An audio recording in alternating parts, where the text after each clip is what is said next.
എല്ലാ കൂട്ടുകാർക്കും പുതിയൊരു വീഡിയോയിലേക്ക് സ്വാഗതം.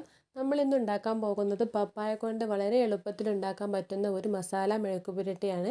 ചോറിൻ്റെ കൂടെയൊക്കെ കഴിക്കാൻ വളരെ ടേസ്റ്റിയായ നല്ലൊരു സൈഡ് ഡിഷാണ്. അപ്പോൾ നിങ്ങളെല്ലാവരും ട്രൈ ചെയ്ത് നോക്കുക. അപ്പോൾ നമുക്കിത് എങ്ങനെ ഉണ്ടാക്കുക നോക്കാം. അതിനായിട്ട് ഞാനിവിടെ 2 ചെറിയ പപ്പായാണ് എടുത്തിട്ടുള്ളത്. വലിയൊരു പപ്പായ ആണെന്നുണ്ടെങ്കിൽ ഒന്ന് മാത്രം എടുത്താൽ മതി. ഇത് വലിയ കട്ടിയില്ലാതെ ചെറുതാക്കി ഒന്ന് കട്ട് ചെയ്ത് വെച്ചിട്ടുണ്ട്. ഇനി ഇത് ഉണ്ടാക്കാനായിട്ട് ഒരു ചട്ടി അടുപ്പത്ത് വെച്ചിട്ടുണ്ട്. ഈ ചട്ടിയിലേക്ക് 2 ടീസ്പൂൺ വെളിച്ചെണ്ണയാണ് ഒഴിച്ച് കൊടുക്കുന്നത്. വെളിച്ചെണ്ണ നല്ലോണം ചൂടായതിനു ശേഷം 1 ടീസ്പൂൺ കടുക് ഇട്ട് കൊടുക്കാം.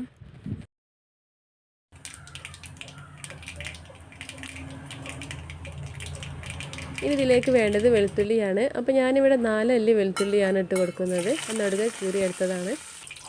ഇനി ഇതിൻ്റെ കൂടെ തന്നെ 3 പച്ചമുളകും കൂടി കട്ട് ചെയ്തിട്ട് ഇട്ട് കൊടുക്കുന്നുണ്ട്. ശേഷം കുറച്ച് കറിവേപ്പിലയും കൂടി ഇട്ട് കൊടുക്കാം. ഇനി ഒരു 1/4 ടീസ്പൂൺ കായപ്പൊടിയാണ് ചേർത്ത് കൊടുക്കുന്നത്. ഇത് ഓപ്ഷണലാണ്, വേണ്ടാന്നുണ്ടെങ്കിൽ നമുക്ക് ഒഴിവാക്കാം.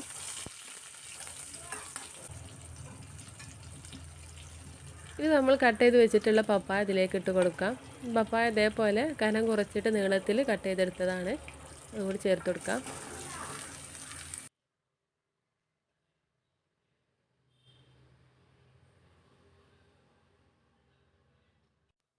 ഇനി ഇതിൻ്റെ കൂടെ തന്നെ ഒരു മീഡിയം സൈസിലുള്ള സവാള ചെറുതാക്കി മുറിച്ചെടുത്തതാണ്, അതും കൂടി ചേർത്ത് കൊടുക്കുക.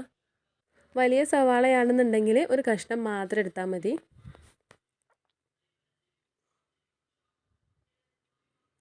ഇനി ഇതൊന്ന് മിക്സ് ആക്കിയതിന് ശേഷം ആവശ്യത്തിനുള്ള ഉപ്പും കൂടി ചേർത്ത് കൊടുക്കാം.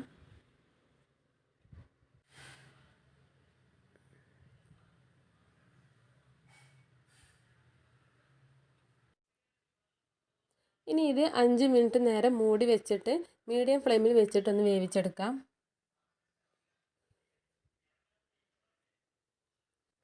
അപ്പോൾ 5 മിനിറ്റ് കഴിഞ്ഞ് മൂടി തുറന്ന് നോക്കിയപ്പോൾ പപ്പായ പകുതിയിലേറെ വേവായി വന്നിട്ടുണ്ട്. പപ്പായ ആയതുകൊണ്ട് തന്നെ ഇതിൽ വെള്ളം ഒഴിച്ചെടുക്കേണ്ട ആവശ്യമില്ല. കുറഞ്ഞൊരു വെള്ളം ഉള്ള പോലെ തന്നെ ആയിരിക്കും ഇത് ഉണ്ടാവുക. ഇനി ഇതിലേക്ക് കുറച്ച് പൊടികൾ ചേർത്ത് കൊടുക്കണം. അപ്പോൾ അതിനായിട്ട് ഞാനിവിടെ 1/4 ടീസ്പൂൺ മഞ്ഞൾപ്പൊടി ചേർത്ത് കൊടുത്തിട്ടുണ്ട്. ശേഷം 1 ടീസ്പൂൺ മുളക് പൊടിയും കൂടി ചേർത്ത് കൊടുക്കാം. ഇനി ഇതിലേക്ക് വലിയ ജീരകം പൊടിച്ചതാണ് ചേർത്ത് കൊടുക്കുന്നത്. അപ്പോൾ ഒരു 1/4 ടീസ്പൂൺ വലിയ ജീരകം പൊടിച്ചത് ചേർത്ത് കൊടുക്കുക. ഇത് വേണമെന്നുണ്ടെങ്കിൽ മാത്രം ചേർത്ത് കൊടുത്താൽ മതി.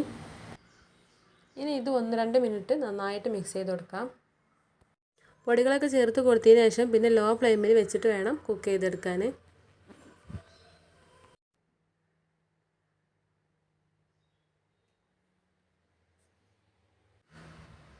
ഇനി ഇതൊന്ന് മൂടി വെച്ചിട്ട് 2 മിനിറ്റ് നേരം കൂടി വേവിച്ചെടുക്കാം.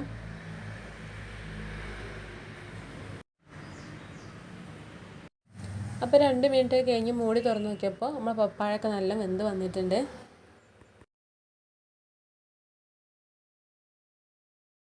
ഇതൊന്ന് ഡ്രൈ ആക്കി എടുക്കണം എന്നുണ്ടെങ്കിൽ മൂടി വെക്കാതെ തുറന്ന് വെച്ചിട്ട് തന്നെ എല്ലാം ഒന്ന് ഡ്രൈ ആക്കി എടുത്താൽ മതി.